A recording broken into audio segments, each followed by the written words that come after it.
Highs இந்த சேனலில் full and full option பையிங்கை பற்றி தான் பார்த்துட்ருக்கோம். இப்போது ட்ரேடிங்கில் நாம் ஒரு ட்ரேட் வந்துட்டு எடுக்கிறோன்னு வச்சுக்கோங்களேன். அந்த ட்ரேடுக்கு நம்ம வச்சுருக்க கேபிட்டலை ஃபுல்லாக வந்துட்டு டிப்ளாய் பண்ணுறோன்னு வச்சுக்கோங்க. நம்மளோட ட்ரேடிங் சைக்காலஜியே வந்துட்டு டோட்டலாக வந்துட்டு டேமேஜ் ஆகிடும். எப்படி வந்துட்டு டேமேஜ் ஆகும் அப்படின்னா, இப்போது நாம் வச்சுருக்க கேபிட்டலில் ஒரு 20% 25% ஒரு ட்ரேடுக்கு வந்துட்டு டிப்ளாய் பண்ணுறோன்னு வச்சுக்கோங்களேன். அப்போ நம்மளோட மைண்ட் செட் என்னவாக இருக்கும், நாம் ட்ரேடை எக்ஸிக்யூட் பண்ணுறதுக்கு முன்னாடி இவ்வளோ டார்கெட் போனால் நம்ம ப்ராஃபிட்டை புக் பண்ண போகிறோம், இவ்வளோ ஸ்டாப்லாஸ் வந்தால் மார்க்கெட்லேருந்து வெளியில் வர போகிறோம் அப்படிங்கிற ஒரு கான்செப்டில் வந்துட்டு நம்ம ட்ரேடுக்குள்ளே என்டர் ஆகிருப்போம். இந்த 20% 25% நம்ம கேபிட்டலை யூட்டிலைஸ் பண்ணும்பொழுது அந்த டார்கெட்டுக்கோ அல்லது அந்த ஸ்டாப்லாஸ்க்கோ வெயிட் பண்ணுவோம். இதே நாம் வச்சுருக்க கேபிட்டல் ஃபுல்லாக 100% ஒரு ட்ரேடுக்கு வந்துட்டு டிப்ளாய் பண்ணுறோன்னு வச்சுக்கோங்களேன்.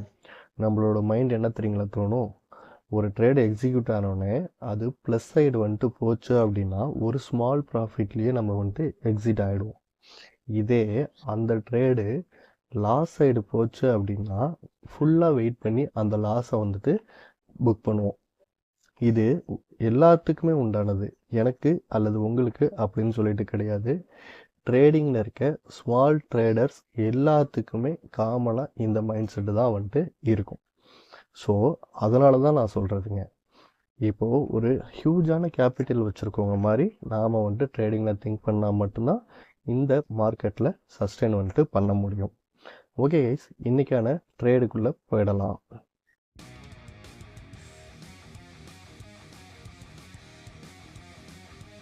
இன்றைக்கி வந்துட்டு பார்த்தீங்க அப்படின்னா சென்செக்ஸ் எக்ஸ்பைரி டே. ஸோ நம்ம சென்செக்ஸுக்கு தான் ஃபஸ்ட்டு ப்ரிஃபரன்ஸ் கொடுப்போம். ஓகே, நாம் 30 மினிட் சார்ட்டில் வந்துட்டு மார்க் பண்ணியிருக்கோம். அதை பேஸ் பண்ணி நம்ம 3 மினிட் சார்ட்டில் வந்துட்டு ட்ரேடு வந்துட்டு பண்ணுவோம். 30 மினிட் சார்ட்டில் ஒரு இம்பார்ட்டன்ட் பையிங் கேண்டல் அல்லது இம்பார்ட்டன்ட் செல்லிங் கேண்டல் எப்படி மார்க் பண்ணுறது அப்படிங்கிறத பற்றி ஆல்மோஸ்ட் வந்துட்டு ஒரு 80 வீடியோஸ் வந்துட்டு பண்ணியிருக்கோம். அந்த 80 வீடியோஸுமே இந்த சேனலோட ட்ரேடிங் ஐடியாஸ் அப்படிங்கிற ஒரு பிளேலிஸ்ட்டில் வந்துட்டு இருக்கும். ஓகே, இப்போ நான் இன்ட்ராடேயில் ட்ரேட் பண்ணுறதுக்கு என்ன பண்ணுறேன் அப்படின்னா 30 மினிட் சார்ட்லேருந்து 3 மினிட் சார்ட்டை வந்துட்டு சேஞ்ச் பண்ணிக்கிறேன். ஏன் நான் 3 மினிட் சார்ட்டில் வந்துட்டு ட்ரேட் பண்ணுறேன் அப்படின்னா, இது எல்லா வீடியோஸ்லையும் சொல்கிறது தான். அதாவது நம்ம ஒரு ஸ்மால் ட்ரேடர், நமக்கு வந்துட்டு ஸ்டாப்லாஸ் வந்துட்டு கம்மியாக இருக்கணும், அதே போல் மார்க்கெட்டோட பாட்டமில் வந்துட்டு நம்ம என்ட்ரியை வந்துட்டு எடுக்கணும். ஸோ அதுக்காக தான். ஓகே, இங்கே பாருங்கள், இந்த இடத்துல வந்துட்டு ஒரு இம்பார்ட்டன்ட் பாயிண்ட் வந்துட்டு சென்செக்ஸில் இருக்குது. மார்க்கெட் என்ன ஆயிருக்குன்னு பாருங்கள். இங்கே நம்மளோட இம்பார்ட்டன்ட் பாயிண்ட்டுக்கு கீழேயே வந்துட்டு ட்ரேட் ஆகுது. இந்த ஃபஸ்ட்டு கேண்டலை பொறுத்த வரைக்கும் இம்பார்ட்டன்ட் பாயிண்ட்டுக்கு மேலே வந்துட்டு க்ளோஸ் ஆகிடுது. தென் வந்துட்டு இந்த செகண்ட் கேண்டல் இம்மிடியேட்டாக கீழே வந்துட்டு வந்துடுது. ஓகே, இப்போ நம்ம இந்த இடத்துல வந்துட்டு ஏதாவது ஒரு டிசிஷன் மேக் பண்ண முடியுமா அப்படின்னா மேக் பண்ணக்கூடாது. ஏன் அப்படின்னா இங்கே பாருங்கள், இது வந்துட்டு ஒரு இன்சைடு கேண்டலாகவே வந்துட்டு இருக்கு இல்லையா. ஸோ அதனால தான் சொல்கிறது, இங்கே வந்துட்டு ஒரு டிசிஷன் வந்துட்டு மேக் பண்ணக்கூடாது. மார்க்கெட் என்ன ஆகுதுன்னு பாருங்கள். இந்த ஃபஸ்ட்டு இன்சைடு கேண்டல் இருக்கு இல்லையா, ஸோ அதோட டே லோவை வந்துட்டு பிரேக் ஆகிட்டு இம்மிடியேட்டாக வந்துட்டு மார்க்கெட் க்ளோஸ் ஆகுது. ஆனால் நம்மளோட இம்பார்ட்டன்ட் பாயிண்ட் வந்துட்டு எங்கே இருக்குது, இந்த இடத்துல தான் வந்துட்டு இருக்கு இல்லையா. ஸோ நமக்கு இந்த இடத்துல வந்துட்டு ஒரு கன்ஃபியூசன் வந்துட்டு தோணுது. ஸோ நம்ம ஸ்டில் இது வரைக்கும் வந்துட்டு எந்த ஒரு பையிங்கோ செல்லிங்கோ வந்துட்டு பண்ண போகிறதில்ல. நாம் எல்லா வீடியோஸ்லையும் நான் சொல்லுவேன், சென்செக்ஸில் ட்ரேட் பண்ணோம் அப்படின்னா நிஃப்டி சார்ட்டையும் நம்ம வந்துட்டு பேரலாக வந்துட்டு பார்க்கணும் அப்படின்னு சொல்லிட்டு. ஸோ இப்போ நம்ம நிஃப்டி சார்ட்டுக்கு போனோம் அப்படின்னா அங்கே ஒரு கிளியர் ஐடியா கிடைக்கும். இது நிஃப்டியோட 3 மினிட்ஸ் ஸ்பாட் சார்ட்டு. இங்கே பாருங்கள், மார்க்கெட் இங்கே ஓப்பன் ஆகிட்டு அப்படியே கீழே வந்துட்டு டவுன் சைடு வந்துட்டு இருக்கு. நம்மளோட இம்பார்ட்டன்ட் பாயிண்ட்ஸ் வந்துட்டு இந்த இடத்துல வந்துட்டு இருக்கு இல்லையா. இங்கே பாருங்கள், மார்க்கெட் வந்துட்டு இங்கே கீழே ஒரு கேண்டல் க்ளோஸ் ஆகுது, இம்மிடியேட்டாக வந்துட்டு அப்சைடு மூமெண்டம் வந்துட்டு கொடுக்குது. இந்த 9:45 கேண்டல் தான் வந்துட்டு நமக்கு ஒரு என்ட்ரிக்கான கேண்டல். நாம் இப்போது நிஃப்டியை பேஸ் பண்ணி சென்செக்ஸில் ட்ரேட் பண்ண வந்துட்டு போகிறோம். இது சென்செக்ஸோட 3 மினிட் சார்ட் மறுபடியும் நான் வந்திருக்கேன். இந்த பாருங்கள், இந்த 9:45 கேண்டல் அப்படிங்கிறது தான் நமக்கு வந்துட்டு ஒரு பையிங் கேண்டல். இதில் இந்த கேண்டல் வந்துட்டு சாலிடான பையிங் கேண்டலா இல்லை டவுட்ஃபுல்லான பையிங் கேண்டலா அப்படின்னா, நிஃப்டியை பொறுத்த வரைக்கும் இது வந்துட்டு நம்ம சினாரியோ 2 அப்படின்னு சொல்லியிருப்போம்ல, ஸோ அதை பேஸ் பண்ணி வந்துட்டு ட்ரேட் பண்ணோம். ஆனால் சென்செக்ஸில் இதில் வந்துட்டு பார்த்திங்கன்னா நம்ம சினாரியோ 1 சொல்லியிருக்கோம்ல, ஸோ அதை பேஸ் பண்ணி வருது ட்ரேடு. இப்போது நமக்கு வந்துட்டு டவுட் இருக்குது, என்ன பண்ணலாம்? ஒன்றும் பண்ண முடியாது. இந்த ட்ரேடை பொறுத்த வரைக்கும் நாம் மார்க்கெட் என்ன ஆகும் அப்படின்னு சொல்லிட்டு நமக்கு தெரியாது. ஸோ அதனால் என்ன பண்ணலாம் அப்படின்னா, நாம் டிப்ளாய் பண்ணுற கேபிட்டலை மட்டும் கம்மி பண்ணி எப்பயும் போல் நம்மளோட ரூலை ஃபாலோ பண்ணி ட்ரேடை வந்து எக்ஸிக்யூட் பண்ண வேண்டியதுதான். ஓகே, இப்போது இந்த 9:45 கேண்டலை பேஸ் பண்ணி நான் ஒரு பையிங் வியூ வந்துட்டு எடுக்கிறேன்னு வச்சுக்கோங்களேன். அந்த பையிங் வியூ அப்படின்னா அடுத்தது வந்துட்டு கால் ஆப்ஷன் ஸ்ட்ரைக் ப்ரைஸ் வந்துட்டு சூஸ் பண்ணணும். இங்கே பாருங்கள், இங்கே நம்மளோட இம்பார்ட்டன்ட் பாயிண்ட்லேயும் இந்த கேண்டல் வந்துட்டு க்ளோஸ் ஆகிருக்கு, நிஃப்டிலேயும் ஒரு கன்ஃபர்மேஷன் வந்துட்டு கிடச்சிருக்கு. ஸோ அதனால் நம்ம என்ன பண்ணலாம் அப்படின்னா 75,700 அப்படிங்கிற ஒரு கால் ஆப்ஷன் சார்ட்டை எடுத்துக்கலாம். இது சென்செக்ஸோட 75,700 கால் ஆப்ஷன் சார்ட்டு.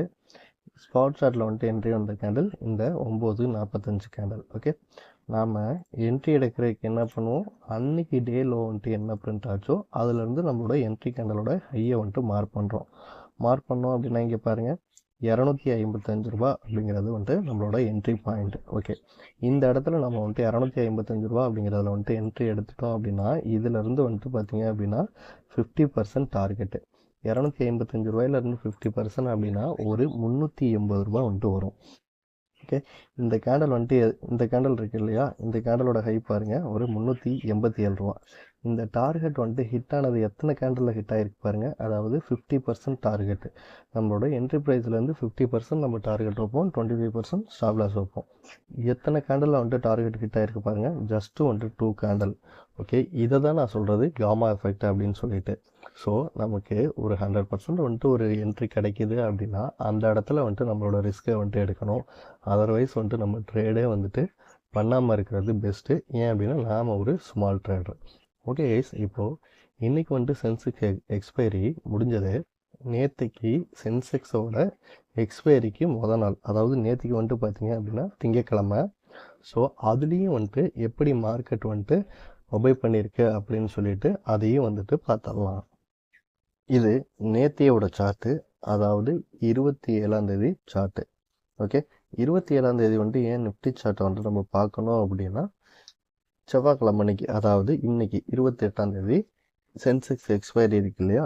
ஸோ அதனால் நிஃப்டி சார்ட்டில் நமக்கு வந்துட்டு ஒரு கன்ஃபர்மேஷன் கிடச்சது அப்படின்னா நாம் வந்துட்டு சென்செக்ஸில் ட்ரேட் பண்ணலாம். ஸோ அந்த ஒரு ரீசனுக்காக. ஓகே, இங்கே பாருங்கள், நிஃப்டியை பொறுத்த வரைக்கும் நம்மளோட இம்பார்ட்டன்ட் பாயிண்ட்ஸ் பக்கத்தில் வந்துட்டு மார்க்கெட் வந்துட்டு ஓப்பன் ஆகிருக்கு. இங்கேருந்து ஓப்பன் ஆகிருக்குன்னு பாருங்கள். ப்ரீவியஸாக ஃப்ரைடே வந்துட்டு க்ளோஸ் ஆனது 23,077 அப்படிங்கிற ஒரு லெவலுக்கு மேலே வந்துட்டு க்ளோஸ் ஆகிருக்கு. ஆனால் மண்டே வந்துட்டு ஓப்பன் ஆகினது 23,900. ஆல்மோஸ்ட் வந்துட்டு ஒரு 150 பாயிண்ட்ஸ் வந்துட்டு டவுன் சைடு வந்துட்டு ஓப்பன் ஆகிருக்கு. ஓகே, இப்போது நம்ம நார்மலாக வந்துட்டு பார்த்தோம் அப்படின்னா இது எந்த இடத்துல மார்க்கெட் ஓப்பன் ஆகிருக்கு அப்படின்றது தெரியாது. நாம் ஏற்கனவே வந்துட்டு இம்பார்ட்டன்ட் பாயிண்ட்ஸ் அப்படின்னு சொல்லிட்டு மார்க் பண்ணி வச்சுருக்கோம்ல. ஸோ அப்போது நமக்கு வந்துட்டு இந்த இடத்துல ஓப்பன் ஆனால் என்ன ஆகும் அப்படின்றது ஏற்கனவே வந்துட்டு தெரியும். ஓகே, இங்கே பாருங்கள், இப்போது இந்த ஃபஸ்ட்டு கேண்டில் வந்துட்டு இதுதான் 9:15 கேண்டில். நான் 3 மினிட் டைம் ஃப்ரேமில் வச்சுருக்கேன். மார்க்கெட் என்ன ஆகுதுன்னு பாருங்கள். இந்த 9:18 கேண்டில் வந்துட்டு நம்மளோட இம்பார்ட்டன்ட் பாயிண்ட்டுக்கு கீழே வந்துட்டு க்ளோஸ் ஆகுது. இங்கே பார்த்தீங்க அப்படின்னா உங்களுக்கு நல்லா தெரியும். அகெயின் என்ன ஆகுதுன்னு பாருங்கள், இம்மிடியட்டாக வந்துட்டு ஒரு ரிவர்சல் கேண்டில் வந்துட்டு ஃபார்ம் ஆகுது 9:21 கேண்டில். ஓகே, இப்போது இதை பேஸ் பண்ணி நாம் சென்செக்ஸில் ட்ரேடு வந்துட்டு பண்ணணும். இங்கே நல்லா நோட் பண்ணிக்கோங்க, இந்த 3வது கேண்டில் அதுதான் வந்துட்டு நம்மளோட பையிங்கான கேண்டில். இது சென்செக்ஸோட 3 மினிட் சார்ட் வச்சுருக்கேன். ஓகே, இப்போது நிஃப்டியில் வந்துட்டு பார்த்தீங்க அப்படின்னா ஒரு இன்சைடு கேண்டலாக வந்துட்டு ஃபார்ம் ஆகிருக்காது. ஆனால் சென்செக்ஸில் பார்த்தீங்க அப்படின்னா இந்த ஃபஸ்ட்டு கேண்டலுக்குள்ளேயே அடுத்த கேண்டல் இருக்குது, அதுக்கு அடுத்த கேண்டலுமே அதாவது நமக்கு நிஃப்டியில் என்ட்ரி வந்தது இல்லையா. ஸோ அந்த கேண்டலுமே வந்துட்டு பார்த்தோம் அப்படின்னா சென்செக்ஸில் வந்துட்டு ஒரு இன்சைடு கேண்டலாக வந்துட்டு இருக்குது. இப்போ நம்ம என்ன டிசிஷன் எடுக்க முடியும், இந்த இடத்துல வந்துட்டு நமக்கு வந்துட்டு ஒரு சந்தேகம் வருது. சென்செக்ஸ் சார்ட்டும் நிஃப்டி சார்ட்டும் ஒரே மாதிரி வந்துட்டு மூவ் ஆகும் அப்படின்னு சொல்லிட்டு நம்ம பார்த்துருக்கோம். ஆனால் நிஃப்டியில் வந்துட்டு சார்ட் ஒரு மாதிரி பிரிண்ட் ஆகிருக்கு, சென்செக்ஸில் ஒரு மாதிரி பிரிண்ட் ஆகிருக்கு. இந்த ட்ரேடு நமக்கு சக்ஸஸ் ஆகுமா இல்லை ஃபெயிலியர் ஆகுமா அப்படின்றது நமக்கு ட்ரேடை வந்துட்டு எடுத்து ஃபினிஷ் பண்ணுற வரைக்கும் தெரியாது இல்லையா. ஸோ நாம் என்ன பண்ணலாம் அப்படின்னா, நாம் ஆல்ரெடி வந்துட்டு சொல்லியிருப்பேன், அதாவது 915லேருந்து 945க்குள்ளே வந்தது அப்படின்னா நம்மளோட கேபிட்டலை வந்துட்டு ரொம்ப கம்மியாக இன்வெஸ்ட்மெண்ட் பண்ணணும் அப்படின்னு சொல்லிட்டு. ஓகே, இங்கே பாருங்கள், இந்த கேண்டலோட லோ வந்துட்டு பாருங்கள் 75,585 இருக்குது. இந்த கேண்டலோட லோ வந்துட்டு பார்த்தாலுமே 75,545 இருக்குது. ஓகே, அப்போது நாம் இதுக்கு அடுத்த ஸ்ட்ரைக் ப்ரைஸ். ஓகே, இப்போ இந்த கேண்டலோட க்ளோஸ் வந்துட்டு பார்த்தோம் அப்படின்னா 75,731 இருக்குது. நம்ம லோவில் இருந்து 75,600 அப்படிங்கிற வந்துட்டு கால் ஆப்ஷன் சார்ட்டை எடுத்துக்கலாம். நான் சொல்கிறது புரியுதுங்களா? டே லோவில் வந்துட்டு கொஞ்சம் ப்ரைஸ் வந்துட்டு மூவ் ஆகிருக்கு. தென் வந்துட்டு பார்த்தீங்க அப்படின்னா இந்த ஒரே கேண்டலில் வந்துட்டு 100 பாயிண்ட்ஸ்க்கு மேலே வந்துட்டு மூவ் ஆகிருக்கு. இருந்தாலும் நம்மளோட இதோட மிட்டை வந்துட்டு கனெக்ட் பண்ணி எடுத்துகிட்டு ஒரு 75,600 அப்படிங்கிற கால் ஆப்ஷன் சார்ட்டை நாம் எடுத்துக்கலாம். இது சென்செக்ஸோட 75,600 கால் ஆப்ஷன் சார்ட்டு. ஓகே, நமக்கு ஸ்பாட் சார்ட்டில் வந்துட்டு என்ட்ரி வந்த கேண்டல் இந்த 9:21 கேண்டல். ஓகே, இப்போது நாம் என்ட்ரி எடுக்கிறதுக்கு என்ன பண்ணுவோம் அப்படின்னா, என்ட்ரி கேண்டல், அதாவது நமக்கு என்ட்ரி வந்த கேண்டல் இருக்குல்ல, அதுக்கு முன்னாடி ஆப்ஷன் ப்ரீமியம் டே லோ எவ்வளோ போயிருக்கோ அதுலேருந்து வந்துட்டு என்ட்ரி கேண்டல் வந்துட்டு மார்க் பண்ணுவோம். மார்க் பண்ணி அந்த என்ட்ரி கேண்டலில் 50%ல் வந்துட்டு என்ட்ரி எடுப்போம். ஓகே, இங்கே பாருங்கள், இது 75,600 கால் ஆப்ஷன்லேயே ப்ரீமியம் வந்துட்டு எவ்வளோ இருக்குன்னு பாருங்கள், 431 ரூபாய் இருக்குது. இந்த 431 ரூபாய் அப்படிங்கிறது வந்துட்டு பார்த்தோம் அப்படின்னா நமக்கு ப்ரீமியம் அப்படின்னு சொல்லிட்டு ஒரு சில கிரைட்டீரியா வந்துட்டு வச்சுருக்கோம் இல்லையா? ஸோ அதுக்குள்ளே வந்துட்டு இது மேட்ச் ஆகாது. தென் இங்கே ஒரு விஷயத்தை வந்துட்டு நோட் பண்ணணும். வீக்லி எக்ஸ்பைரி மட்டும் லாட் சைஸ் வந்துட்டு 20 சேஞ்ச் ஆகிருக்கும் சென்செக்ஸில். ஆனால் இந்த ஜான்வரி மந்த்லி எக்ஸ்பைரி வந்துட்டு இன்னும் வந்துட்டு சேஞ்ச் ஆகலை. அதாவது 10 அப்படின்ற மாதிரி இருக்கும். 10 அப்படிங்கிற லாட் சைஸை நம்ம மல்டிபிள் பண்ணாலுமே நம்ம என்ட்ரிக்கான ப்ரீமியம் ப்ரைஸ் நம்ம சொல்லியிருப்போம் இல்லையா கோர்ஸ் வீடியோஸில், அந்த ப்ரைஸ் வந்துட்டு மேட்ச் வந்துட்டு ஆகலை. இதே நீங்கள் 75,600க்கு பதிலாக ஒரே ஒரு ஸ்ட்ரைக் ப்ரைஸ் தள்ளி 75,700 அப்படிங்கிற ஒரு கால் ஆப்ஷன் சார்ட்டும் பார்க்கணும். இது சென்செக்ஸோட 75,700 கால் ஆப்ஷன் சார்ட்டு. ஸோ நம்ம இங்கே போய் பார்த்தாலும் பார்த்தீங்க அப்படின்னா மிட் பாயிண்ட் வந்துட்டு ஒரு 376 காமிக்குது. இதுவுமே நம்மளோட என்ட்ரி க்ரைட்டீரியாவுக்கு மேட்ச் வந்துட்டு ஆகலை. ஓகே, ஸோ அதனால் நம்மளுக்கு கன்ஃபார்மாக ஒரு ட்ரேடு வந்துட்டு வருது அப்படின்னா அந்த ட்ரேடை வந்துட்டு எக்ஸிக்யூட் பண்ணுவேன். அதர்வைஸ் வந்துட்டு நான் ட்ரேடை எடுக்க மாட்டேன். ஓகே, இப்போது மார்க்கெட் பார்த்தீங்க அப்படின்னா இந்த ஒரு பர்டிகுலர் ப்ரைஸ் வந்துட்டு மூவ் ஆகிட்டு கீழே டவுன் ஆகிருக்கு இல்லையா? ஸோ இந்த இடத்துல வந்துட்டு நமக்கு ஒரு செல்லிங் ஆப்பர்ச்சுனிட்டி வந்துட்டு கிடச்சிருக்கும். நீங்கள் இப்போது இந்த கார்டில் தெரிகிற வீடியோஸ் வந்துட்டு பார்த்தீங்க அப்படின்னா இந்த ஒரு ஆப்பர்ச்சுனிட்டியை எப்படி கேட்ச் பண்ணுறது அப்படின்றது உங்களுக்கு தெரியும். ஓகே கைஸ், தேங்க்ஸ் ஃபார் வாட்சிங்.